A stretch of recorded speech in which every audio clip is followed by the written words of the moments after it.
Durante mi niñez, mi familia era como una gota de agua en un gran río. Nunca permanecíamos en un solo lugar por mucho tiempo. Nos mudamos a Rhode Island cuando tenía 8 años, y permanecimos ahí hasta que fui a la universidad en Colorado Springs. La mayoría de mis memorias son de cuando vivía en Rhode Island, pero hay fragmentos en mi mente de los muchos hogares en los que habité, cuando era mucho más joven. La mayoría de estas memorias son poco claras y sin sentido, como el perseguir a otro niño en el patio de una casa en Carolina del Norte, intentar construir una balsa detrás de un departamento en el que viví en Pensilvania, y cosas como esas. Pero hay un puñado de memorias que permanecen tan claras como el vidrio, como si hubiesen ocurrido ayer. Vivíamos en una casa en las afueras de la bulliciosa ciudad de New Vineyard, Maine. Era una casa grande, en especial para una familia de 3. Había una serie de cuartos que estaban totalmente desocupados, a los cuales no entré durante el tiempo en el que viví en esa casa. Supongo que era un desperdicio de espacio, pero era lo único que pudo rentar mi papá, que le quedar cerca de su trabajo. Recuerdo que, en el día después de mi cumpleaños, tuve una fiebre tremenda. El doctor dijo que tenía mononucleosis, lo que, para mí, significaba más fiebre y no poder salir a jugar por al menos 3 semanas.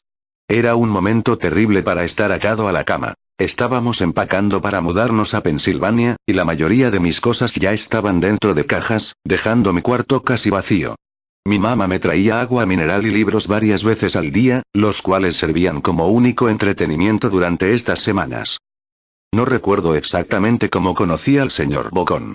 Creo que fue una semana después de que diagnosticaron la mono. Mi primera memoria de la pequeña criatura fue de cuando le pregunté su nombre. Me dijo que lo llamara señor Bocón, porque tenía una boca enorme.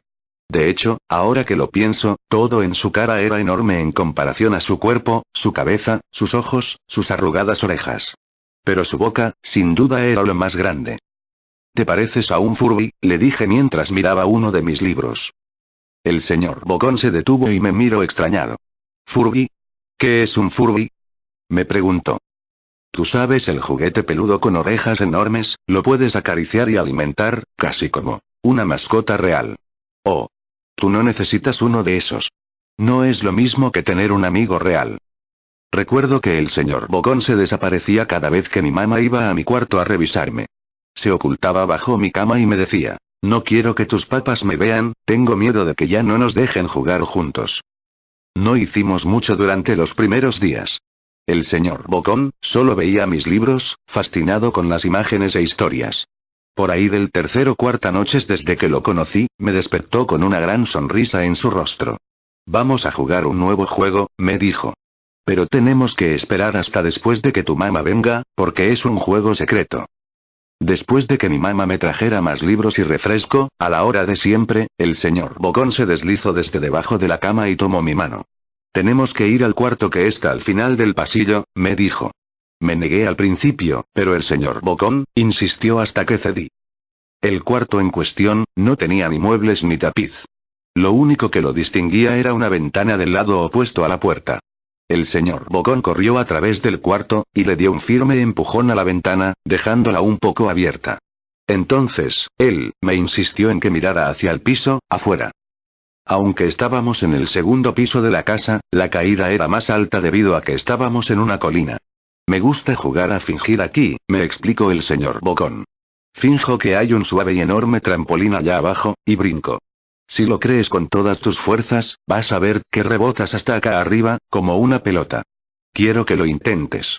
Es muy alto, le dije. Pero eso es lo divertido. No sería tan divertido si fuera una caída corta. De ser así, mejor si rebotaras en un trampolín real. Recuerdo haber jugado con la idea. Dejarme caer en el fresco aire, y rebotar en algo que mis ojos no podían ver. Pero el realista en mí, prevaleció. Quizás en otra ocasión, le dije. No sé si tenga tanta imaginación. Podría lastimarme. La cara del señor Bocón se contorsionó con un gruñido, pero solo por un momento. Decepcionado, se metió debajo de mi cama, donde estuvo quieto el resto del día. La mañana siguiente el señor Bocón llegó con una pequeña caja. Quiero enseñarte malabares, me dijo. Aquí hay algunas cosas que puedes usar como práctica, antes de que te dé tu primera lección. Mira la caja. Estaba llena de cuchillos. Mis papás me matarán. Le grité horrificado de que el señor Bogón había traído cuchillos a mi cuarto, objetos que mis papás no me dejarían tocar nunca. El señor Bogón gruñó. Es divertido jugar con esto. Quiero que lo intentes. Alejé la caja de mí. No puedo. Me regañarán. Los cuchillos no son seguros para aventarse.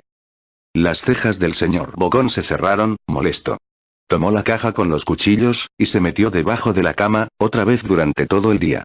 Me empezaba a preguntar qué tan seguido se la pasaba debajo de mí. Desde ese entonces, empecé a tener problemas para dormir. El señor Bogón me despertaba en la noche diciéndome que había puesto un trampolín real debajo la ventana, uno enorme que no podía ver en la oscuridad. Siempre me negué y trataba de volver a dormir, pero el señor Bogón persistía. Algunas veces, se quedaba a mi lado hasta el amanecer, animándome a saltar. Ya no era tan divertido jugar con él. Una mañana, mi mamá fue hacia mi cuarto, y me dijo que tenía permiso de ir a caminar afuera. Pensaba que el aire fresco sería bueno para mí, especialmente después de estar confinado a mi cuarto por tanto tiempo. Con emoción, corrí hacia el patio, esperando poder sentir el sol en mi cara. El señor Bogón me estaba esperando. Hay algo que quiero que veas, me dijo. Debí darle una mirada fea, porque entonces me dijo, ¿es seguro? No pasa nada, te lo prometo. Lo seguí hasta un viejo camino que corría a través de los bosques detrás de mi casa.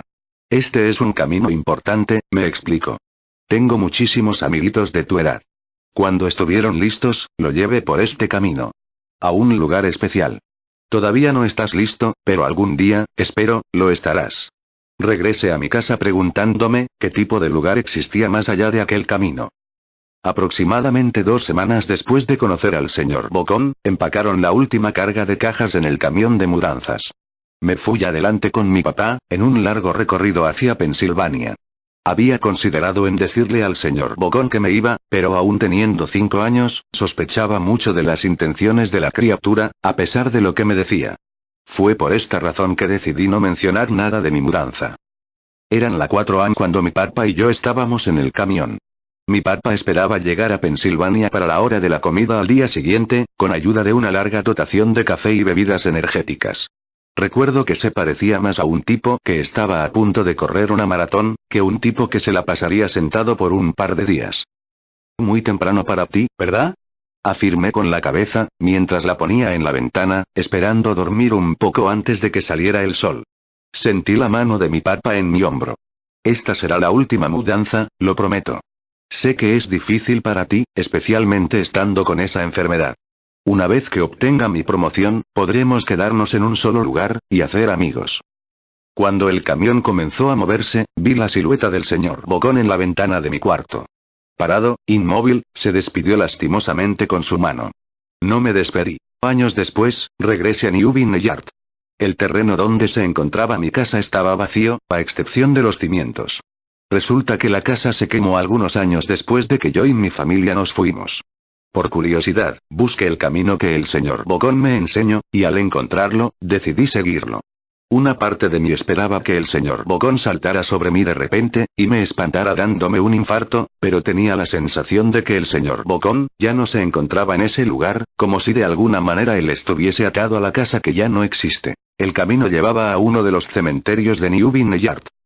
Al ver muchas de las tumbas, pude darme cuenta que la mayoría pertenecía a niños no mayores de 9 años.